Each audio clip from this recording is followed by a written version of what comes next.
Assalamualaikum, apa kabar siswa-siswi kelas 12 MIPA? Semoga terus semangat dan sehat-sehat selalu. Amin ya robbal alamin. Nah, kali ini Ibu akan membahas soal PTS kimia kemarin ya. Jadi soalnya itu berupa soal AKM, Asesmen Kompetensi Minimum ya. Dan ternyata nilai-nilai kalian itu masih banyak yang kurang mencapai KKM, jadi masih kurang memuaskan. Nah, artinya itu kalian harus meningkatkan kemampuan literasi dan numerasi dengan lebih baik lagi ya. Oke, silakan disimak penjelasan dari Ibu. Semangat dan sehat selalu. Nah, untuk soal nomor 1 ini ada bacaan ya. Jadi tentang menjaga agar volume cairan tubuh tetap relatif konstan dan komposisi elektrolit di dalamnya tetap stabil adalah penting bagi homeostatis. Beberapa masalah klinis timbul akibat adanya abnormalitas dalam hal tersebut. Untuk bertahan, kita harus menjaga volume dan komposisi cairan tubuh baik ekstraseluler maupun cairan intraseluler dalam batas normal.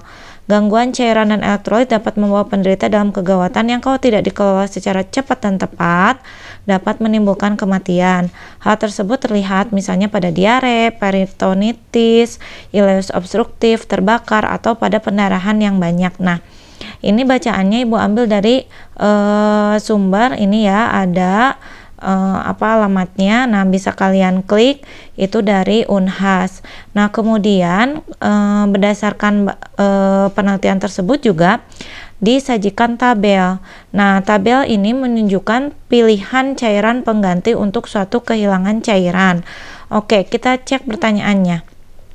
Berdasarkan data pada tabel tersebut, saat diare, sebaiknya jenis larutan yang dapat kita minum dilihat dari nilai gizi atau komposisinya yaitu, nah berarti kan ditanyakan untuk diare. Nah, coba lihat diare ada di baris terakhir ya. Nah, di sini kandungan rata-rata untuk milimol per liter itu Na plus itu 120, K plusnya 25. Nah, cairan pengganti yang sesuai untuk diare itu ada NaCl 0,9% ditambah KCl ya. Nah, ini patokannya berarti kan NaCl KCl atau dia mengandung ion Na plus dan K plus. Lalu Ibu kasih petunjuk juga bahwa natrium itu atau Na itu nama lainnya adalah sodium. Kita cek pilihan jawabannya. Apakah minuman atau cairan atau larutan pengganti ya yang dapat kita minum untuk diare itu A ya, minuman UC 1000 itu ada. Nah, di situ kan komposisinya ada energi, protein, fat, karbohidrat, sugar, sodium. Nah, ada sodium ya, tapi kurang lengkap, ion kaliumnya, K plusnya nggak ada. Apakah B? Nah, yang B ini bisa diperbesar, ada konsentrasi elektrolit. Nah, ada Na+, K+, Ca2+, Mg2+, ada anion juga, Cl-, sitrat ya, juga laktat ya. Nah, oke, berarti bisa jadi ini jawabannya. Kemudian yang C ini terdiri dari susu sapi segar, ini isinya ya, komposisinya susu skim bubuk, penstabil nabati, dan garam. Lalu untuk yang option E ini ada minuman juga. Di sini terdiri dari total fat, protein, kemudian karbohidrat total. Lalu yang D. Nah, yang D ada minuman, ini komposisinya ada protein, lemak jenuh dulu, protein, karbohidrat total, serat pangan, gula, natrium ada, kalium ada. Nah, ini 1% dan 2%. Nah, berarti bisa jadi ya yang D juga. Oke, ada vitamin yang lain juga. Nah, berarti gini, berarti kan pilihannya antara B dengan D.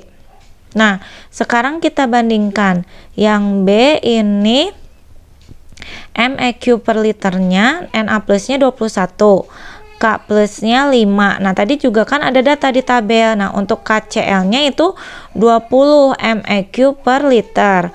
Berarti di sini K-nya ada 5 ya, 5 MEq per liter.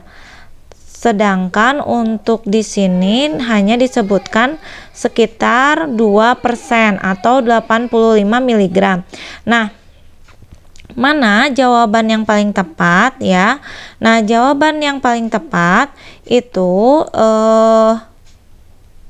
adalah B ya, karena dia merupakan cairan elektrolit ya.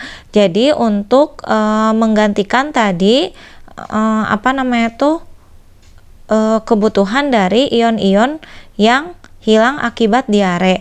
Nah, mengapa jawabannya bukan option yang D? Nah, karena di D ini kan ada juga kandungan untuk nah ini kan sari buah begitu ya.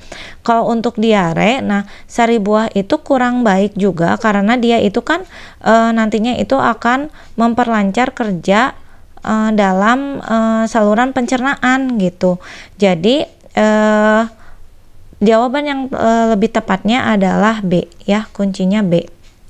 Kemudian nomor 2. Nah, nomor 2 disajikan data pada gambar berikut ini. Nah, gambar ini Ibu ambil juga dari websitenya BMKG ya, ini untuk menentukan suhu udara suatu tempat berdasarkan ketinggian. Nah, di sini bisa terlihat ada beberapa lokasi, ada Jakarta, Cibubur, Cianjur, Padalarang, Cimahi, Bandung, Cicalengka. Kemudian ada tingginya ya, kemudian ada bulannya dari Januari hingga Desember. Nah ya, ini terlihat grafiknya tuh ya untuk bulan Oktober nih ya. Nah, ini berdasarkan data dari Google Earth. Kemudian berdasarkan data tersebut, jika Mahendra memasak mie di bulan September dengan alat bahan dan resep yang sama, maka urutan kecepatan matangnya mie mulai dari yang lambat sampai tercepat yaitu pada daerah. Nah, ini adalah konsep sifat koligatif larutan, yaitu bahwa sifat-sifat seperti titik beku, kemudian tekanan uap, kemudian titik didih, dan tekanan osmotik ya, itu dipengaruhi oleh jumlah zat yang ada di dalam larutan tersebut. Jadi bukan jenisnya tapi jumlahnya. Nah, kemudian ini berhubungan dengan titik didih, berarti kan memasak mie, berarti kan semakin cepat matang berarti titik didihnya semakin mudah tercapai. Nah, titik didih mudah tercapai itu jika air tersebut mencapai titik atau suhu dan berubah dari fase cair menjadi gas. Nah, di titik didih tersebut dipengaruhi oleh suhu ya dan ketinggian. Jadi contohnya gini, kalau misalkan kita ke gunung itu karena ketinggian titik didihnya itu akan berbeda dengan ketika kita berada di pantai ya, karena datarannya rendah. Nah, jadi coba kita lihat di sini di bulan September kan. Nah, ini ada suhunya. Berarti semakin rendah suhunya itu berarti kan titik didihnya akan lebih mudah tercapai. Nah, mana yang paling rendah? Yang paling rendah itu adalah Cimahi. Ini ya, Cimahi 24,8. Artinya Cimahi ini dia akan paling cepat. Maka urutan kecepatan matangnya mie dari yang lambat sampai tercepat. Oh, maaf. Cimahi 24,8. Nah, Cicalengka 24,2. Tuh kan Ibu juga terkecoh ya. Jadi di sini kita harus menganalisis, harus melihat grafik dengan sebaik-baiknya, data dengan sejeli mungkin. Nah, berarti lihat Cicalengka, nah 24,2, maka dia paling rendah suhunya sehingga akan mudah untuk tercapai titik didihnya atau mie-nya itu paling cepat matang. Berarti cek di option Cicalengka itu berarti paling cepat, tercepat, berarti dia paling kanan, ujung kanan. Berarti ada di option A, di option B. Berarti pilihannya A dan B. Nah, A dan B itu berbeda di mana? Cianjur, Padalarang, Bandung. Cianjur, Bandung, Padalarang. Nah, berarti yang paling cepat Padalarang atau Bandung. Nah, kita bandingkan saja di bulan September. Padalarang 25,1. Sementara Bandung itu 25,0. Nah, berarti kan yang lebih rendah suhunya Bandung, berarti yang lebih cepat Bandung. Jadi jawabannya A, Cianjur, Padalarang, Bandung, Cimahi, Cicalengka. Tuh ya. Lalu untuk ketiga, nah soal ketiga ini adalah korosi atau perkaratan. Nah, korosi atau perkaratan logam merupakan jenis reaksi kimia yang berjalan lambat. Beberapa faktor yang mempengaruhi laju korosi antara lain kondisi air, pH air, kuantitas, kelembaban, dan oksigen. Nah, coba diperhatikan, ini juga sama, Ibu ambil dari BMKG ya, berhubungan dengan kualitas udara, begitu. Kemudian, itu di bulan Juli 2021. Nah, lihat, kalau garisnya merah, itu artinya dia pH ideal. pH ideal itu ya, artinya nih 6,1 sampai 7, air hujan sangat baik, cenderung netral seperti air permukaan. Nah, kalau lebih dari 7 artinya pH-nya basah. Kemudian jika 5,6 sampai 6 itu air hujannya ideal ya. Nah, lalu 4,1 sampai 5,5 hujan asam, 3 sampai 4 hujan asamnya tinggi. Nah, berarti maksud pH ideal ini artinya ke nilai 5,6 sampai 6 ya, tuh. Lalu pertanyaannya, berdasarkan data tersebut, jika pagar rumah terbuat dari besi dengan desain dan merek yang sama, maka daerah yang mengalami korosi pagar besi lebih cepat. Bandung, Temindung, Malang, Yogyakarta. Korosi pagar lebih cepat. Artinya akan mudah korosi jika pH-nya itu berupa hujan asam ya, atau hujan asam yang tinggi. Sedangkan untuk air hujan ideal berarti dia cenderung untuk aman ya dari korosi. Berarti hindari grafik-grafik yang merah. Itu berarti bukan jawabannya. Sekarang kita cek Bandung, ini merah garisnya, berarti dia pH ideal. Berarti sudah pasti salah, itu jawabannya yang A. Kemudian B, Kemayoran, Supadio, Semarang, Palu. Kemayoran ya, Supadio. Nah, Supadio ini merah ya, berarti bukan juga, dia pH-nya masih ideal. Lalu Supadio lagi tidak. Kemayoran, Samratulangi, Jembrana, Palu. Samratulangi ya, Jembrana juga, kemudian Palu. Nah, ini jawabannya ya. Jadi tidak ada yang memiliki pH ideal di daerah tersebut. Kalau option yang E, Kemayoran, Temindung, Yogyakarta, Temindung. Nah, ini Temindung pH-nya masih ideal ya, dia merah garisnya tuh. Jadi kuncinya adalah menganalisis grafik, kemudian membaca dengan teliti literasinya ya, untuk pertanyaannya itu seperti apa, disimak, kemudian dianalisis, berarti jawabannya seperti apa. Nah, maka ini kuncinya adalah D, Kemayoran, Samratulangi, Jembrana, dan Palu. Lalu analisa pengendalian laju korosi pada minyak bumi, pada pipa minyak bumi lepas pantai. Nah, ini juga masih berhubungan dengan korosi untuk soal nomor 4 ya. Kemudian ada bacaan lagi, dan Ibu ambil bacaannya ini juga dari, nah ya itu ada sumbernya ya, jadi dari jurnal juga. Nah, kemudian kita baca dulu pertanyaannya. Berdasarkan grafik dan penjelasan pada bacaan tersebut, dapat diperkirakan rentang pH dalam pengujian korosi tanpa inhibitor. Oke ya. Nah, jadi apa itu inhibitor, apa itu korosi? Nah, korosi merupakan penurunan mutu suatu logam yang akan menyerang setiap komponen pada setiap langkah tahapan di dalam kehidupan dari tiap ladang minyak dan gas. Sebagai hasil dari pengeboran, maka akan dihasilkan minyak bumi yang di dalamnya terkandung unsur utama karbon dan hidrogen, serta bahan ikutan lainnya seperti nitrogen, sulfur, dan oksigen. Oke, kalian bisa simak lebih lanjut ya di ininya, di sumbernya. Kemudian salah satu cara yang dapat dilakukan untuk mencegah terjadinya korosi adalah dengan penggunaan inhibitor korosi. Nah, jadi suatu Suatu inhibitor adalah suatu zat kimia yang dapat menghambat atau memperlambat suatu reaksi kimia. Sedangkan inhibitor korosi adalah suatu zat kimia yang bila ditambahkan ke dalam suatu lingkungan dapat menurunkan laju penyerangan korosi lingkungan itu terhadap suatu logam.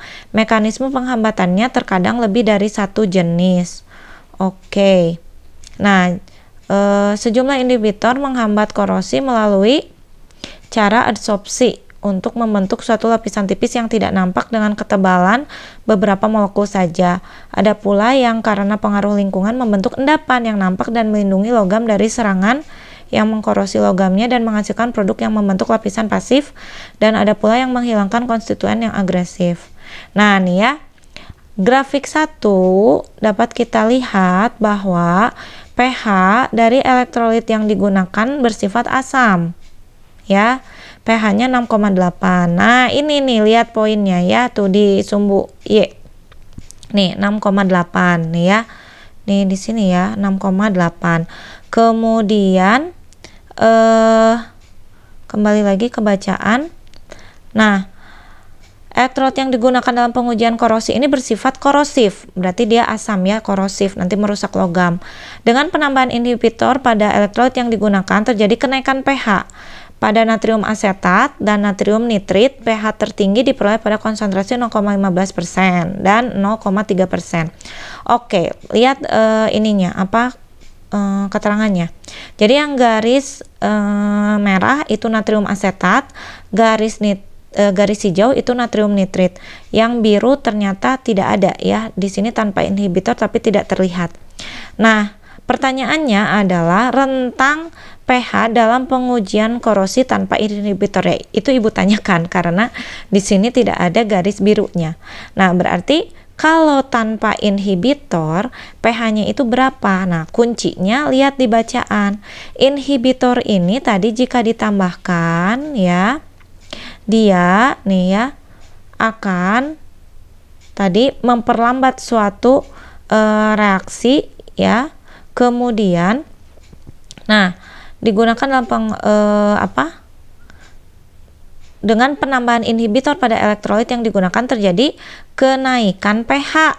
Tuh ya, jadi kalau pakai inhibitor itu terjadi kenaikan pH. Tuh grafiknya dari 6,8 kemudian ke 7,1 ya. Untuk yang natrium asetat terus naik. Nah, berarti kalau tanpa inhibitor 7,1 sampai 7,2 berarti kan ini di rentangnya natrium asetat. Bukan itu jawabannya. Kembali lagi ya kata kuncinya. Jadi kalau pakai inhibitor ya, penambahan inhibitor ini akan terjadi kenaikan pH. Pertanyaannya adalah tanpa inhibitor, berarti pH-nya tidak naik. Nah, terus lihat awalnya berapa dia? 6,8 kan? 6,8 berarti B tidak mungkin, C juga, D 6,9 sampai 7, E 6,8 sampai 6,9, E ya, karena dia tidak naik secara signifikan tuh ya. Tuh dia naiknya tuh kalau pakai inhibitor itu ke 7 kayak gitu. Nah, jadi itu contoh soal AKM ya. Semoga selanjutnya kalian bisa meningkatkan literasi kalian, kemudian analisis ya terhadap pertanyaan, sehingga kalian bisa juga meningkatkan kemampuan numerasi, memperkirakan tadi misalkan dari angka-angka ya, dari perhitungan itu mana jawabannya ya. Itu saja.